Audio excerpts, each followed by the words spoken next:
Hello friends, TECHMANPAT here. We've got a couple of spicy dirt reports for you today. First up, Telstra has discovered a weird emergency call problem with some old Samsung phones, and it's basically locking them out.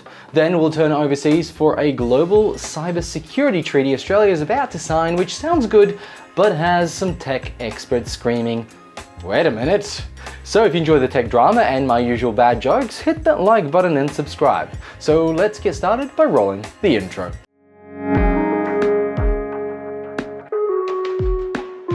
Telstra recently admitted that about 70 old Samsung handset models have a firmware bug that only ever tries to send 000 calls onto the Vodafone old 3G network. In other words, if you own one of these handsets and both Telstra and Optus networks go down, your phone can't reach 000 at all. Telstra blamed the phone makers and of course Vodafone, and a Telstra spokesperson said the firmware of these devices was specifically configured to rely on Vodafone's 3G network to call 000. He added that this prevents Telstra and Optus customers from calling 000 using the Vodafone network, when their own networks are obviously unavailable. Telstra even shrugged why this was configured this way as questions for Samsung and Vodafone, implying it's not Telstra's problem. But of course, Telstra is now the one telling customers to fix it. They gave users 28 days to update their software or buy a new phone, or the device will be cut off completely. And yes, Telstra warned that this cutoff applies to all Australian mobile networks, so it really is a full blackout if you don't fix the bug. To be fair, carriers say they have been warning customers about these old devices for months, and TPG and Vodafone insist it's not their network's fault, but simply how the devices were configured by Samsung. And Samsung did, after all, write the firmware, so maybe they're to blame. Optus says it even ran ads and sent 10 million or more emails and SMSs to warn users back in 2024 that 3G era phones would stop getting emergency calls.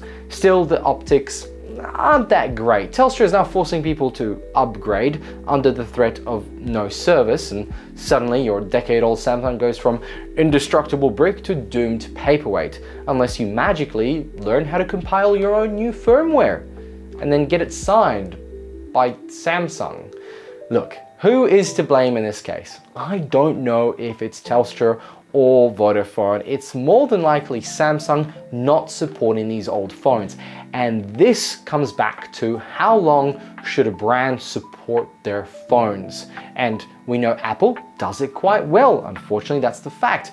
But companies like Samsung and other Android phones don't promise that long of upgrades, and this is one of the outcomes. And this all comes hot on the heels of a major network disaster earlier this year from Optus. It went pretty bad. It blocked thousands of 000 calls that led to some tragic outcomes.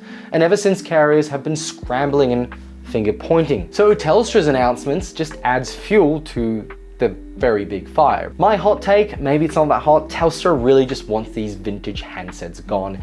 I bet a lot of carriers do too, so you might as well just give out new ones to some of these people, or at least one that works, and put them on like a new 12-month contract. That way they'll be happy, they'll still stay with you.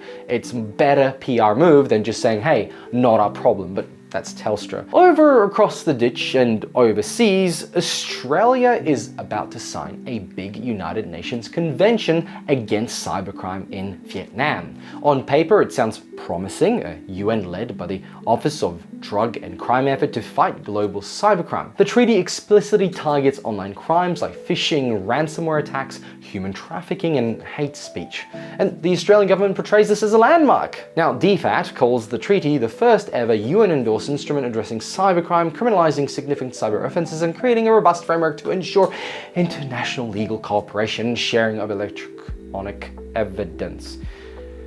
A lot of words. But in plain terms, it would let police in different countries share cyber evidence more easily and give investigators a common set of laws to chase hackers and scammers across borders. Now, I'm all up on chasing scammers across borders because a lot of the scammers that target Australia are overseas. However, and there's a huge However, here, critics from the tech sector and civil liberties world are very nervous about this treaty. A coalition called the Cybersecurity Tech Accord, with members like Oracle, Meta Facebook, Microsoft, and groups like Human Rights Watch, warned that the agreement is just too broad. They actually call it a surveillance treaty hiding behind cybercrime. For example, some clauses let law enforcement force individuals to hand over access credentials or even their devices under a warrant, even if you're just traveling on holiday. Imagine an Aussie on holiday in Vietnam being forced to unlock their phone or give up their password. Now, we know this happens in quite a few other countries, but that doesn't mean that Australia signed on with it. So critics say this could easily be abused and harm Australia's national security because, well, guess what? Australians traveling abroad have their devices and they can contain some corporate secrets and other information. And if anything slips, it's going to be an issue. Other concerns are, of course, the treaty's definition of cybercrime is very vague. In principle, it's targeting serious offenses, but with broad wording, it might sweep up non-violent tech activities such as pirating the latest Game of Thrones TV show, or at least the spin-off. And techies worry could end up criminalizing things like sharing passwords or suggestive selfies by accident. It doesn't help that Vietnam, the host of this signing ceremony, has a dodgy record on online dissent. Rights Group fear any international spying tools could end up in the hands of regimes that crack down on free speech. So, what's the good? Well, it's a global step against real threats. DFAT notes it criminalizes serious cyber offenses and streamlines cooperation. And in a world of cross-border hacking, having a common UN framework could help catch criminals and gather evidence beyond one country's reach. This is a big plus. It could mean quicker extradition for cyber crimes and, of course, a faster takedowns of international fraud rings, and rather than waiting on slow mutual legal assistance treaties. So, Australia is already in the Budapest Cybercrime Convention since 2013, so this is essentially the UN catching up with problems because they've gotten bigger. Privacy advocates say it veers into mass surveillance. No surprise there. The broad scope and the enforcement powers like forced decryption or device access worry these cybersecurity groups and researchers and civil liberty groups. They argue it could undermine encryption and, of course, free speech. No government likes encryption if it's not narrowly tailored. And one critic labeled it as a broad UN surveillance treaty that could undermine both privacy and security. And in practice, any government could interpret cybercrimes pretty expansively. So the treaty does include some protections. The UNODC insists countries can refuse any request that violates human rights or international law. Also, Australia is only signing for now. Formal ratification has to come back to Parliament. Will it make it through? I'm not really sure, but DFAT says they'll consider ratifying it later under government approval. In short, signing it has potential benefits in fighting global cybercrime, but we need to watch for, well, overreach like everything else. It's really a trade-off between international security and cooperation with some domestic privacy safeguards.